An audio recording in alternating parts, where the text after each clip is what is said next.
This episode is brought to you by the House of Chanel. Join us for Chanel Connects, the Venice Biennale edition. We've taken up residence in Italy to introduce you to the artists, curators, thinkers, and makers behind the world's most important exhibition of contemporary art. Guests include actress Vicky Krieps. I've been trying to push myself to a place where I let go. Artist Julien Creuset. My studio looked like a secret kitchen. And renowned gallerist Sadie Coles. The main thing is to keep your ears open. Listen to Chanel Connects on Chanel.com or wherever you get your podcasts. Hey, Kate Brown here. With numerous Andy Warhol exhibitions this year, we thought it'd be a great time to revisit one of our favorite episodes. ArtNet's editorial director, William Van Meter, sat down with renowned Warhol historian Blake Gopnik to explore Warhol's lesser-known handcrafted pieces and how they paved the way for his iconic pop art.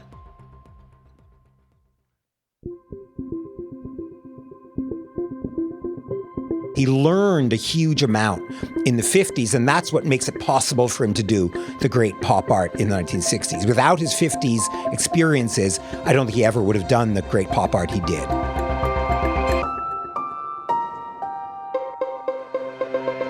I'm William Van Meter, and this is The Art Angle, a podcast by ArtNet News. With his themes of repetition and appropriation, Andy Warhol's work can seem mass-produced. He was prone to say that his assistant did his work for him and invent different narratives in interviews. In fact, weaving tall tales and shaping his own mythology was part of his art. He was creating the ultimate persona of an artist every bit as pop as his paintings, one who specialized in glacial cool and glib detachment. Although the paintings might seem like they came off of a conveyor belt, that was by design, and he maintained close involvement with his work. In fact, before silkscreen printing became his trademark, Warhol hand-painted the 32 canvases that make up 1962's Campbell's soup cans. Warhol gained fame in the 1960s as part of the pop boom, but this was the second phase of his career. He spent the 1950s in New York as a successful commercial illustrator, doing advertisements and book and record covers. All the while, he made personal work and had a smattering of shows in small galleries. Most of them were ignored or poorly received, but the seeds of his subversive repertoire were being slyly developed in his intimate drawings. Late in his life, Warhol will return to hand painting. For this week's episode, our guest is the journalist, critic, and author of the 2020 biography Warhol. I admit, I slept on the book when it was first released. What more could be said about the artist that the heap of other biographies hadn't covered? Plenty, actually. Gopnik spent 8 years researching and writing Warhol, and at almost 1,000 pages, it is filled with details and newly discovered data. On this episode, we discuss Warhol by hand, his pre-pop era, as well as some of his later, less mechanized moments, such as his collaboration with Jean-Michel Basquiat. Hi, Blake. Thanks so much for joining us today on The Art Angle. Total treat. Can't wait to talk about Warhol with you. Warhol is an artist that I think people think about as the conveyor belt artist or an artist who works by silk screens or by using emissaries to make the work. And he had such a huge body of work that he did himself by hand before he became this huge figure in American art.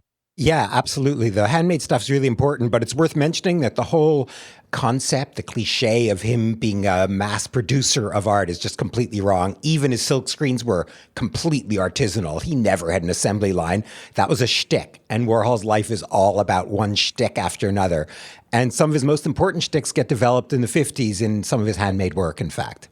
It seems like his goal was always to be a fine artist, but before that he embarked upon that, he had a very successful career as a commercial artist in the 50s in New York after he finished art school.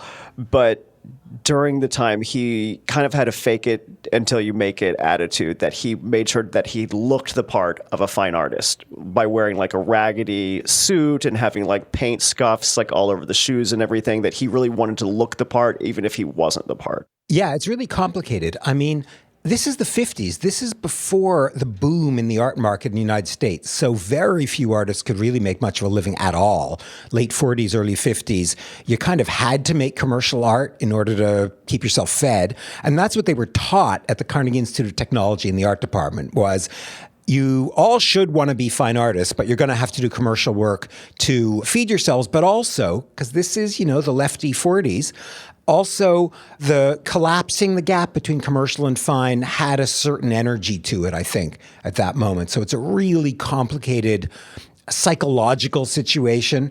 But you're totally right. Warhol wanted to be one way or another a classic avant-gardist, which included bohemian clothes. And for a while, he lived in the most bohemian loft with some of those bohemian people in New York when he first got to New York. So asserting himself as a member of the avant-garde was really important to him. But weirdly, that's not what mattered in his commercial career.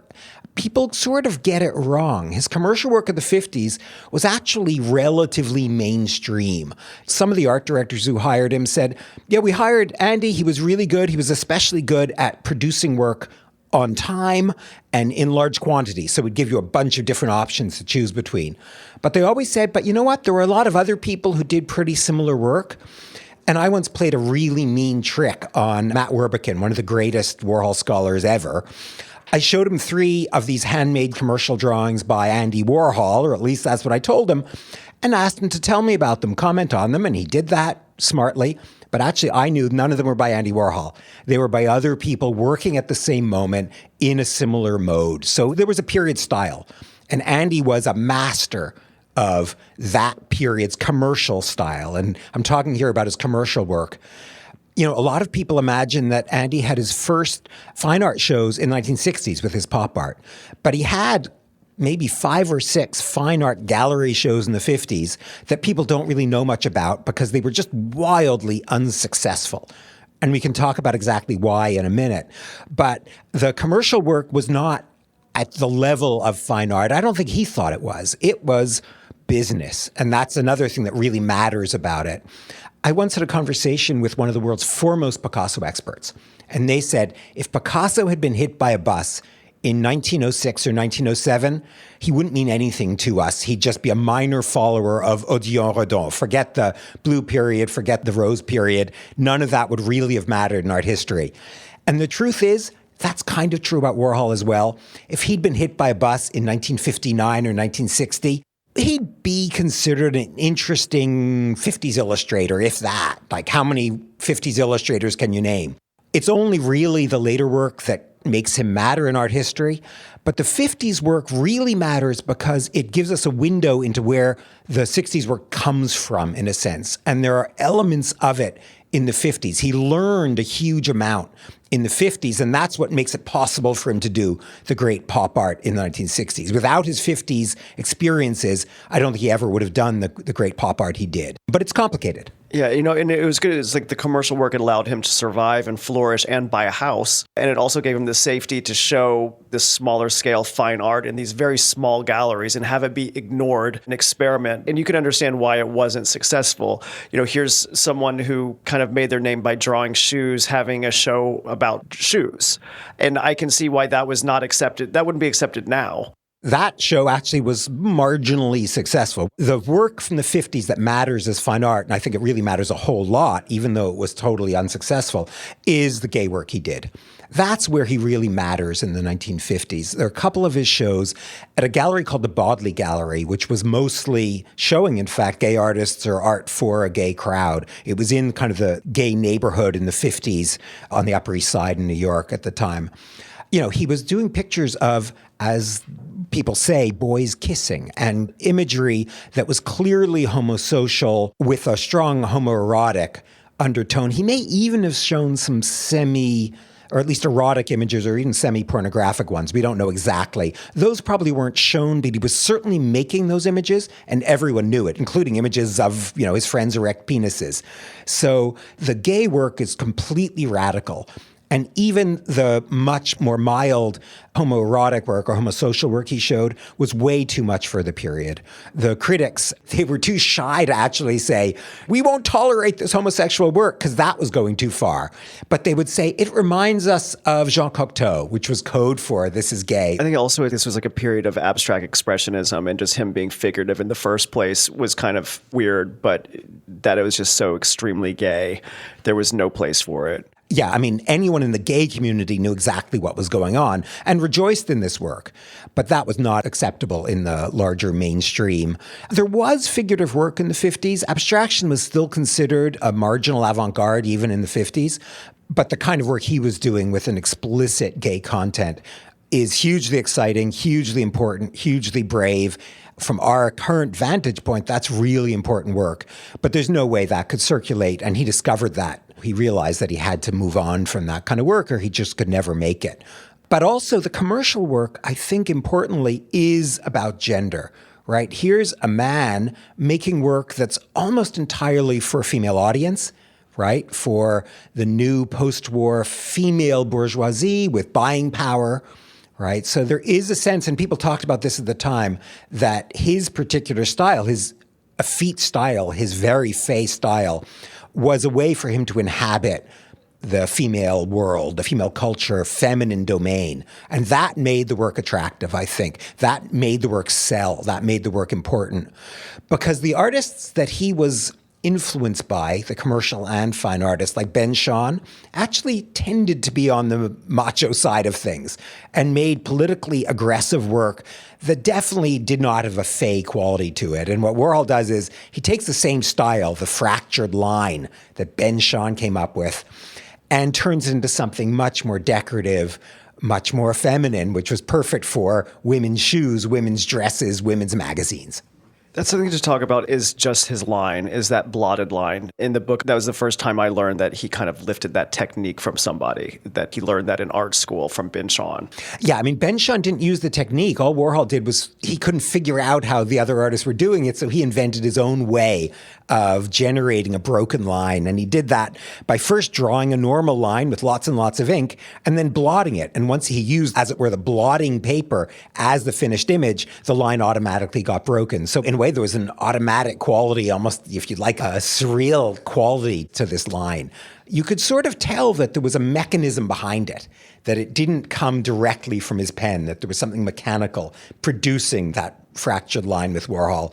And that certainly made it more interesting to everyone.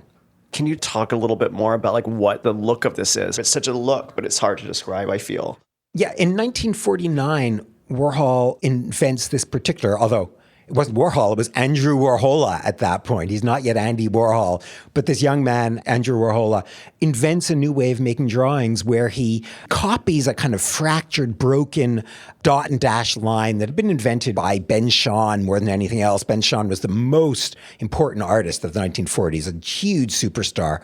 Warhol sees his work and decides that he's got to find out how to make that kind of line. But what he does is he makes a very heavily inked drawing and then blots it with another piece of paper. When he uses the blotter as his finished image, it's got a kind of fractured line. And that is really interesting for a few reasons. It makes it clear, at least sort of subconsciously, that there's a mechanism involved, that there's something mechanical about the production of this line. But also, really importantly, he almost always bases his images on photographs, as Ben Shahn did too, for that matter, but it's more obvious in Warhol. So there's this weird internal tension between a photographic source, which you can kind of feel in the images, you know, in the foreshortenings and all of the things that photography can capture from the world, and yet it's this incredibly artisanal line that renders that photographic image. So it's both incredibly modern, but also kind of nostalgic and distressed and old-fashioned, even sort of 18th century in the look of his line. And he runs with that. There's definitely a kind of decadent quality to his drawings, elements of Fragonard, if you like. There's a kind of frou-frou sexuality in every single drawing he does in the 1950s.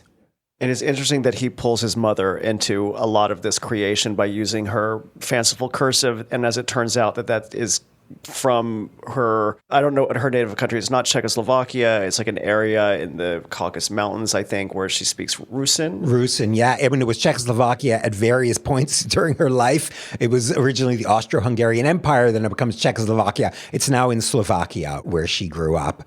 And this was just the cursive she and all of her kin learned painfully in school, to the extent that they had time to go to school. And just by pure chance, I went to a strict French school. I'm from Montreal originally, where we learned a very similar florid cursive line. I mean, that's just kind of old school European. But by the time Warhol starts to ask her to do his lettering for him, it looks incredibly characterful and wacky and excessively feminine, and people just loved it. So it has a quality for the looker that it didn't have for the maker in this case. She, of course, didn't see it as anything special. It's just the way she was taught to write. But for a 1950s audience, it seemed old world and cute and sort of gloriously feminine. You know, she was pulled into his world and moved to New York and just never left. And that is such a strange existence for a young man in his 20s to be living with his mother. A young gay man bringing lovers home. I mean, it got really complicated. Yeah, until then he bought a 4-story house and installed her in the basement. But he lived with her until she died in, I think, the early 70s. Exactly, yeah. But the family to this day doesn't like when you say basement because it's not completely underground. It's like a semi-basement. I mean, it's a fascinating story. You know, it looks from everything I've been able to find out that she was actually unbelievably smart. In fact, someone who knew them both in the 50s said that she was way smarter than Andy, and he probably would have agreed. But she came across as an old world babushka because her English was lousy and she was strange. People attributed her eccentricity to, you know, coming from the old world, but that wasn't it. She was just a really eccentric, interesting, wacky, kind of outsider avant-gardist, I guess you could call her. And Warhol took that and inserted it into his art by having her do the lettering. Also, you know, there's parts of like him growing up with her making flowers out of like peach cans and selling them during the Depression and like, you know, all kinds of like homemade soups and all kinds of folk art and stuff. Do you think that some of his art was kind of a reaction to this kind of like anti-folksy things that she would make? But also, this is the kind of stuff it seems like he would collect is by outsider artists. And this is what he was attracted to as well. His childhood, right up until the 50s, the art world was completely obsessed with outsider art. People don't realize that. Alfred Barr, when he was the director of Museum of Modern Art, showed a shoeshine stand, a gloriously decorated outsider art shoeshine stand, and got demoted for doing that. His board of directors was so angry at him that he got demoted to a curatorial position. He was no longer director.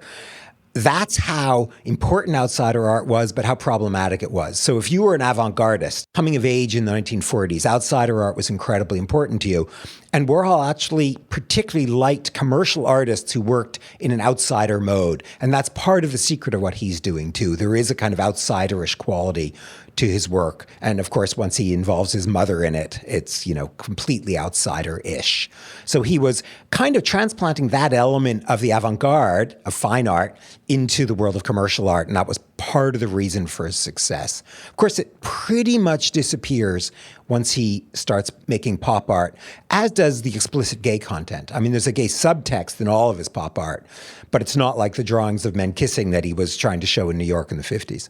One interesting element is that a lot of his motifs in this 1950s kind of proto-fine art period, ranging from flowers to him drawing heroin addicts for book covers, these kind of reverberate throughout and show up later in his fine art period in the 60s, 70s, and 80s.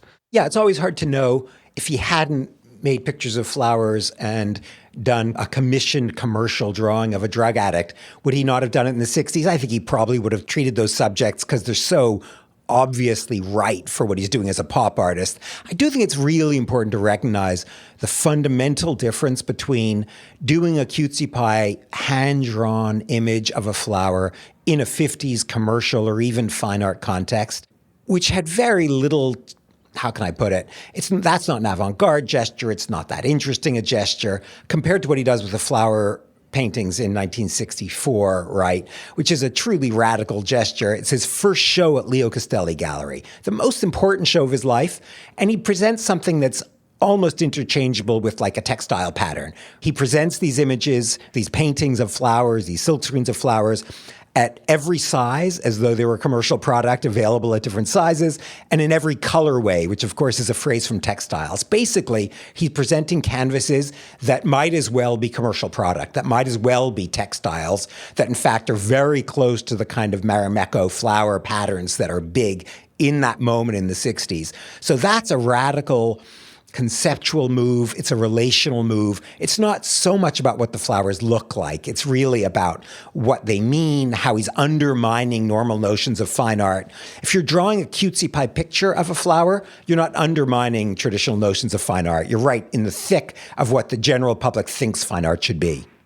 One thing I think that we should talk about real quick is just that the kind of queer element of like the 50s work is the most important thing. Is I think, especially for like young people, have no frame of reference. Being gay in New York was illegal in the 50s, and that he was also coming from it being even more serious in the 40s in Pittsburgh. So this was very rebellious of him on a personal level, but also societally. It's really hard to remember just how evil the attitude towards homosexuality was in the United States in the 1940s and 50s. I mean, you could be put away almost for life. You were likely to be beaten to death by some tough college kids, or not even tough college kids. Your average college kid on a Saturday night would go out gay bashing for fun in Pittsburgh, certainly. I mean, that was true even in my youth in the 70s in New York and in Montreal. It was really hard to be gay. It was courageous. And to make art that was explicitly gay was so unacceptable as to be hugely exciting. That's why Warhol did it. And then when he comes up with pop art, which he gets away with because it's so much less obviously gay, there's still really strong subtexts of homosexuality, of gay culture, of homosociality. I mean, doing pictures of pretty flowers, doing silk screens of pretty flowers that might as well be textiles, that's a very, in the terms of the time, a very effeminate move, right? No real male artist would do that kind of thing. And he's often got a gay subtext underneath his pop art, even his Campbell Soup paintings. My favorite drawing ever is from the early 60s, and it's of a beautiful naked man's foot, drawn very much in his 50s style, kind of caressing a can of Campbell Soup. Right? So it's a kind of hinge between his 50s gay work and his 60s pop work, except the can is turned so all you see is the word camp. So it's clearly a reference to camp, and all of his pop art is campy and meant to be campy and is a reference to camp. And everyone at the time who thought about camp for a minute knew that it was deeply embedded in gay culture, comes out of gay culture into the larger American world. It's quite clear that the camp element in his pop art flags it as having gay connotations.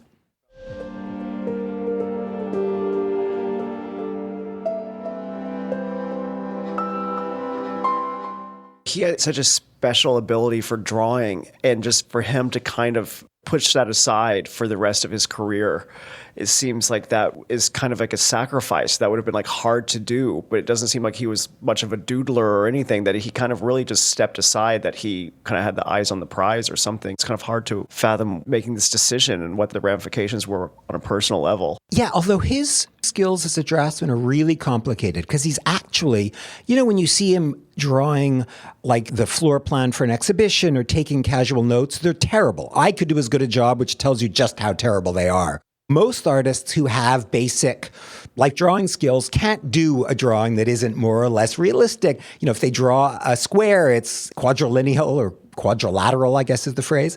He actually was a kind of lousy traditional draftsman. What he could do is, how can I put this, do what he needed to do with a pen, right? So if he needed to make a blotted line drawing, he knew how to do that. His excellence from the moment he started making art to the moment he died was getting to the point he needed to be at, doing what he needed to do to get a result that he wanted. The result is really what mattered. And his draftsmanship, I think, was always what it took to get a given result. And once he starts doing pop art, there was no reason to include anything hand-drawn in it because it wasn't part of what he was aiming for. So it's really complicated and interesting, his relationship to the hand. And of course, given that the general public and even the art public, even into the 60s, still believed in the maker's hand, right? That cliche, I mean, to this day, it still amazingly dominates what are supposed to be sophisticated corners of the art world. Rejecting that is central to his notion of the avant-garde. People still think like they want Jeff Koons to like sculpt a puppy with his own hands.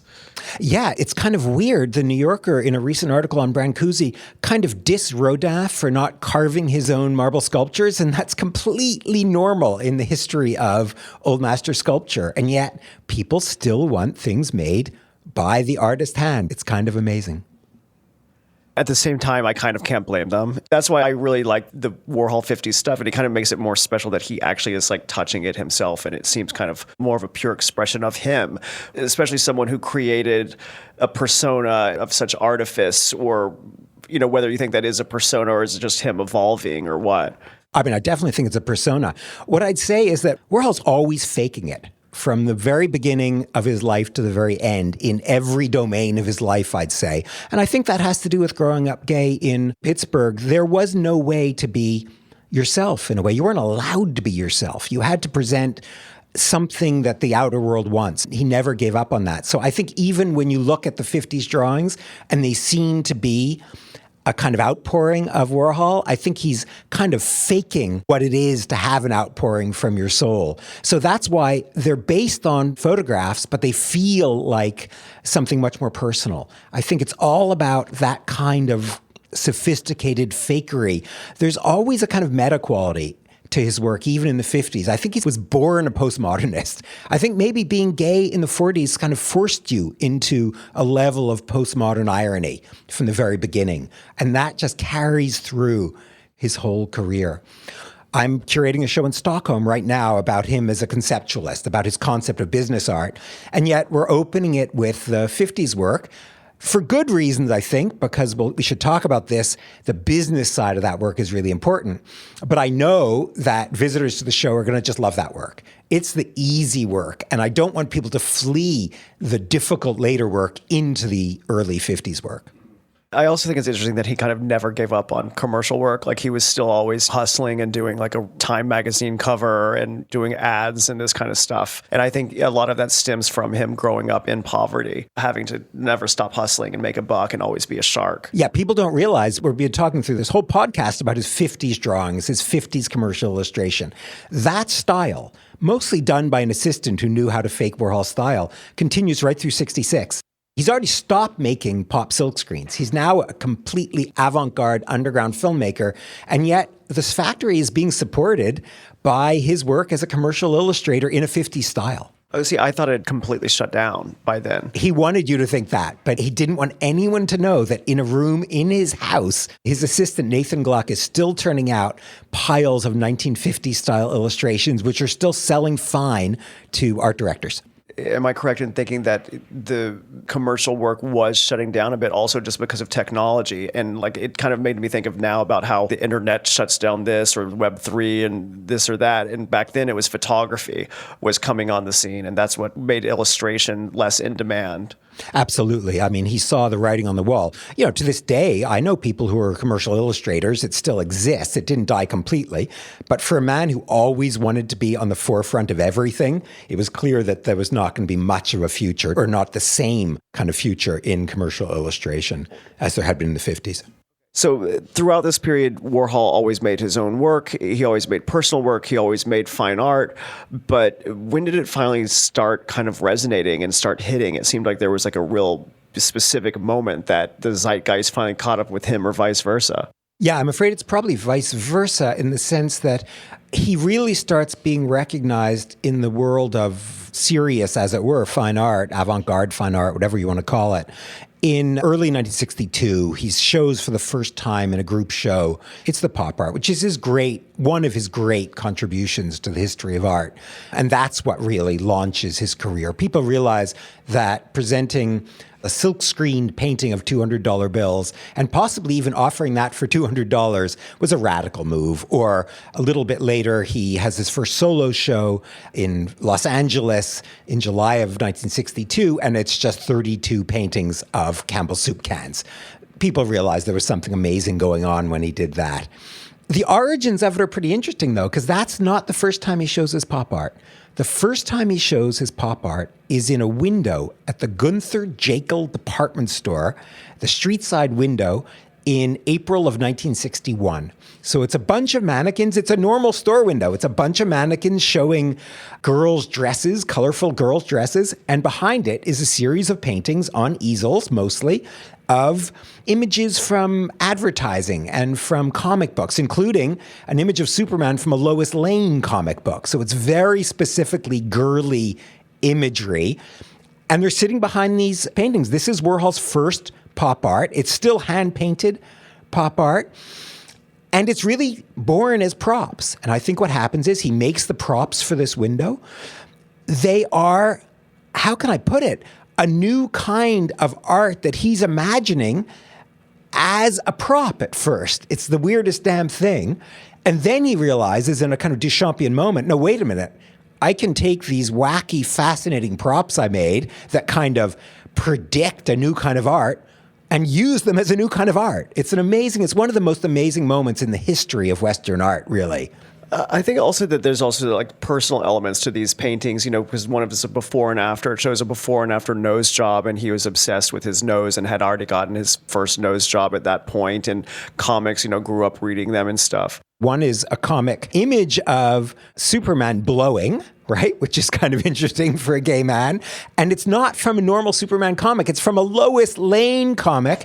And it's a comic about Lois Lane looking for the ideal husband. So it's completely suffused with gay content. And that whole window is. And of course, it's meant to appeal to young girls because Gunther Jekyll, which had been this matronly furrier, at that very moment, it had just been bought by Bonwit Teller, and it's trying to appeal to teenage girls who all of a sudden had money in their pockets. And there's lots of articles about that in the trade press, that these teenage girls have money to spend, and Gunther Jekyll wants to get that money out of their pockets, so they hire Warhol to help them appeal to teenage girls. Because Warhol, throughout all the 50s, has this particular talent at a kind of feminized commercial art. But what he does is he creates a new kind of high art that has those same qualities. I think people have a great interest in the very beginnings of his pop era also. We've been talking a lot about the 50s, which I think is good to talk about because everyone kind of ignores the 50s.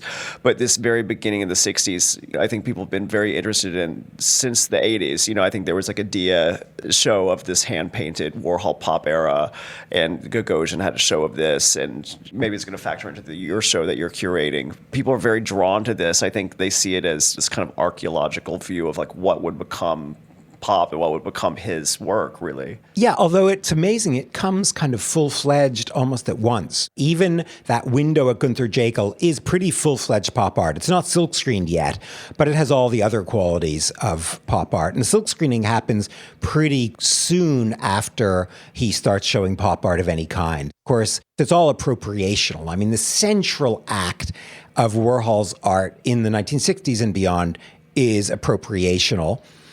Having said which, I think we haven't talked about something really important, which is Warhol's elision of the distinction between commerce and fine art.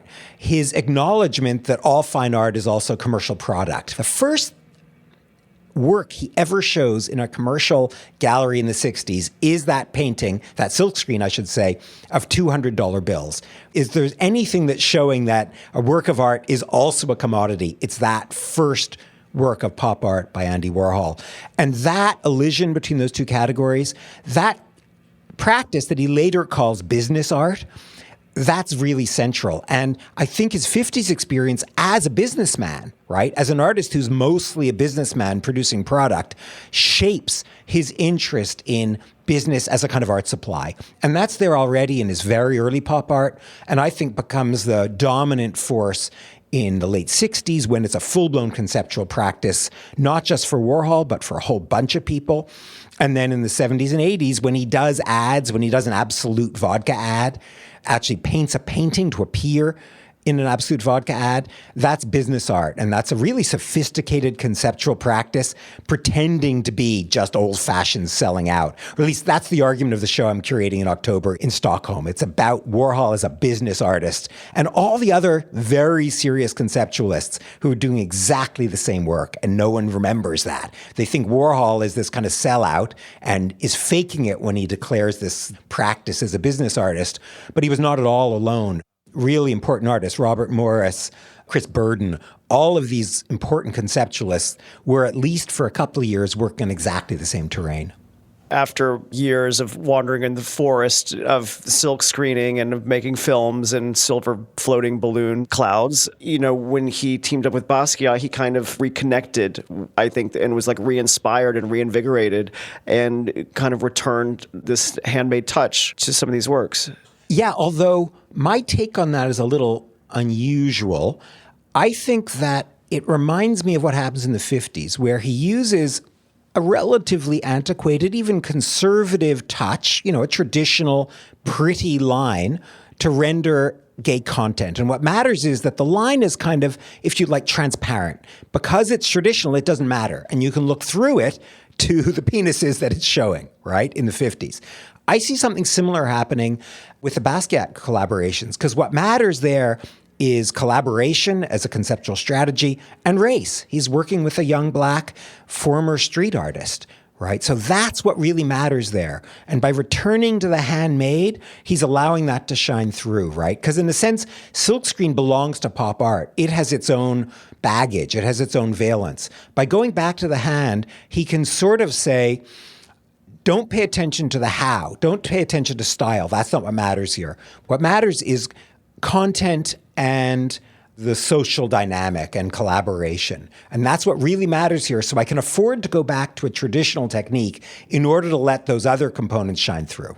Those paintings are kind of the pinnacle of his work being reevaluated, of stuff being just so hated at the time to now. They're just like these like blockbuster auction results for them and stuff. Well, this is my problem. This relates a little bit to what I was saying about how people want to flee to the 50s work and they love it and they're paying more for it and everything. I hate to say it, but that's what I think is happening with some of those Basquiat Warhol collaborations. In a way, conceptually, they're easier than his most difficult, the piss paintings, or especially in the business art, which I feel is really conceptually complex. Some hand-painted collaborations with a hot young artist, that's something the market can get its teeth into. I'm not so interested in what the market gets its teeth into. I want my brain to get its teeth into the work, not the market. Speaking of the piss paintings, which are very beautiful, the Oxidation series, that's something else, he did by hand, if you use body part anyways. If you use a broader umbrella term, but it's interesting that these were created by urinating on oxidized canvas and creating kind of like an abstract color field. But sometimes he just employed visitors to the factory to pee on them, if I'm correct. Yeah, I mean, he tried that at first, but the story goes that they were lousy peers. And the women, when they peed, left too big a pool on the canvas. So he ended up, just him and his assistant, Ronnie Coutron, ended up being the principal peers for those works. As a connoisseur, I can always tell his pee from anyone else's pee in those paintings. Of course. I never hear anyone talking about those these days, or like seeing those. They're so cool. Yeah, they're not stable as part of the problem. They change over time. They're still oxidizing. And I think that somewhat freaks out certain collectors, maybe even museums. I don't know about that. But they are interesting in that way. They do change. Apparently in the early, for the first few years at any rate, they smelled too, which was a problem. I guess they're just going to turn solid green. Yeah, eventually they might, eventually. Yeah. He wouldn't mind that. He would be happy to see that happen. Makes them more interesting. I wasn't aware that he knew Yves Klein.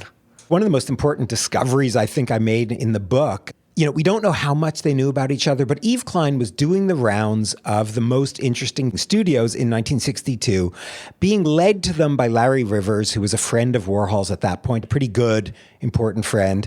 It's hard to imagine that Yves Klein did not see Warhol's studio, but even if he didn't, Yves Klein did a show at Castelli that Warhol had to have seen. Warhol bought some Kleins pretty soon.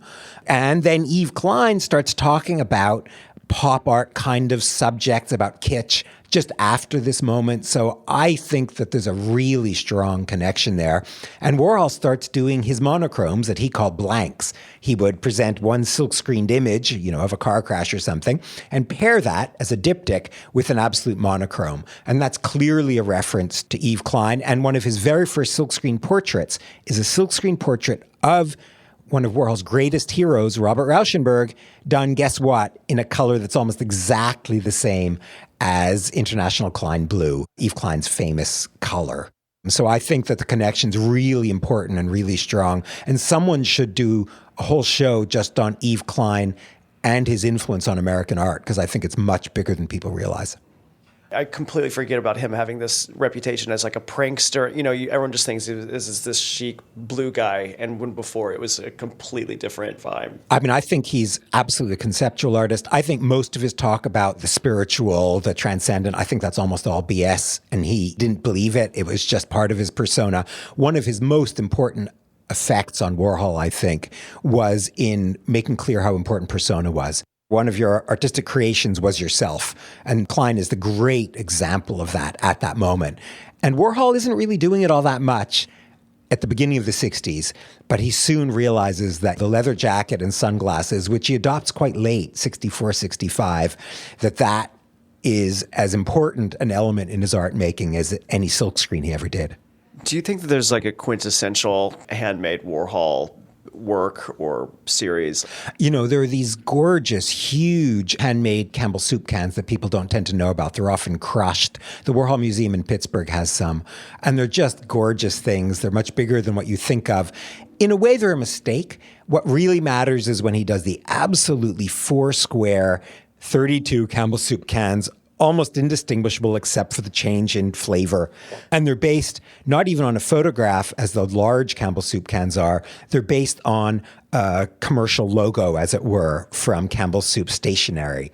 So they are as appropriational as possible. That's what really matters. But the images of Campbell soup cans they made just before are awfully gorgeous and irresistible and depend on them being handmade. Really good handmade art should need to be handmade. And these things do all sorts of clever work with the materials to look like giant enlargements of Campbell soup cans. I want to know about just writing the book itself. You know, there's many Warhol biographies out there, and this stands apart from all of them with so much detail, so many new characters, so many new stories and twists and turns in it that you really actually get receipts. There's so much information in here. I don't know where you get it. I assume that you really had just complete access to the archives. Tell me about this journey of making it. It was crazy. I had access to Warhol's archive, and I had no idea when I started this book how much there was in there. I mean, it's every taxi receipt, every ticket stub from movies and theater. So thanks to the internet, if you know the date and the name of the theater, you can find out what was playing. So I was able to find out what Warhol was seeing, which was really exciting. But you know, the best thing about writing the book, and it was an unbelievable pleasure and unbelievable challenge, was that I came away with new ideas about Warhol. It was incredibly fertile practice for me to do this. What I found, and what I hope comes through in the book, is that all of this detail, all the information about Warhol actually teaches you new ways of thinking about Warhol. It's not random information. I have random information. I think I've got 70,000 items in my Warhol database, and not all of those are in the book, I'm very glad to say. I tried to only use information that somehow or other got at something that mattered about him as an artist. Now, luckily, as a biographer, everything that matters about Warhol as a person matters to him as an artist. So I was kind of lucky that way. But I really hope that there isn't random information. For me, at least, when I reread my book, which I try not to do too often, the information seems fertile to me. And I come across with new ideas about Warhol even to this day. So my understanding of Warhol, I'd written tons of reviews of Warhol shows before I wrote this book. You know, I was an art critic for decades before I wrote this book. I thought I knew a lot about Warhol. But studying him in that kind of detail, studying his life, really opened up whole new avenues of thinking for me about him as an artist and his art. Where were the archives? You know, the Andy Warhol Museum in Pittsburgh got all of his papers after he died. And people have probably heard about the 612 time capsules, which he declared a work of art. He would basically, this is a slight caricature, but basically take everything that was on his desk at the end of the day, all the junk mail, et cetera, and all his receipts, and throw them into a box and declare that something called a time capsule and say this was a sculpture. So there's 612 of these boxes that got inventoried just before I started my book. And that's one reason I could write the book, is because these boxes have been inventoried. What people don't realize is that that's just the tip of the iceberg. There's a huge room in the archives that's just every random weird boxes and bags, and you just can't imagine all the stuff that's in there. And even the archivists are only now finding out what's in there. So I would open a box with Matt Werbekin, the great archivist, and we would just find weird, fascinating, important stuff in these boxes, and a lot of it ended up in the book. What happened to his art collection? I didn't know that he was such a collector, and such an early collector too, and that he, besides buying Yves Klein, that he did the Stella commission, bought like 12 Stella paintings, and he had the money to do this as a commercial artist, but also there was no art market at the time, so for like nothing. He commissioned a series of miniature versions of important early Stellas. He bought Jasper Johns when Jasper Johns was just hitting it big. He was an amazing collector. He bought Yves Klein. Later, he bought work you wouldn't expect him to buy. He bought the relics of Chris Burden performances. He bought one of the very first Richard Serra prop pieces, those super threatening accumulations of stuff that can just about kill people if they fall over. When you look at the receipts, as I did, you see all this. Some of them have gone missing. There's no trace of that really important early Richard Serra, but the receipt is there, so we know he owned it at one point. There's all sorts of things like that he was buying. He was a really important, interesting collector, and most importantly, he was only collecting the most avant-garde art, and that's what he wanted to be. He wanted to be part of that world. He wanted his art to be collectible in the same way that an early Serra prop was collectible. What was his attitude to his life prior? Once he kind of was like, okay, he kept up the commercial practice for a while, but then finally did end it. It seems like he was a bit dismissive of it and was like, okay, I did shoes for a minute, but I mean, he had like a really full life, but it seems like he kind of tried to escape it a bit. Oh, absolutely. He wasn't just dismissive of his 50s work. He did everything in his power to hide it, including destroying just vast quantities of the handmade work. We have stories about him taking out black trash bags full of these early drawings and not putting them in his own trash because he thought people would go through it and say, look, I got an Andy Warhol. He'd put it in the neighbor's trash so that it would disappear incognito into the incinerators. He really didn't want people to know about the work, even though it should have fit with his concept of business art, right? The problem, I think, with it was that it was too straight. It couldn't be ironized. It just looked like the normal work of a normal commercial artist.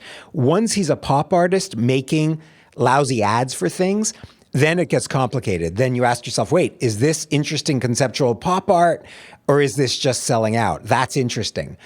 In a sense, the 50s drawings were just old-fashioned selling out, or not selling out, but selling. But it's much harder to ironize that business practice from the 50s, and that's why he needed to get rid of all the traces of it. Well, that is enough Warhol to process for today, and it's been very enlightening, and your book has really changed the way I think about Warhol's career, and so has our conversation today. Thank you so much for stopping by and talking to me. It's such a pleasure. Weirdly, I have been stuck in Warhol for so many years now, and I still get a total thrill talking about it. So thanks for letting me talk about Warhol once again. That's it for this week's episode. If you like what you heard, you can subscribe to the show on Apple Podcasts, Spotify, or wherever else you get your podcasts. Also, take a moment to rate and review us. It will help other listeners discover what we're doing. The Art Angle is produced by Sonia Manalili and Caroline Goldstein. Thanks for listening, and see you next week.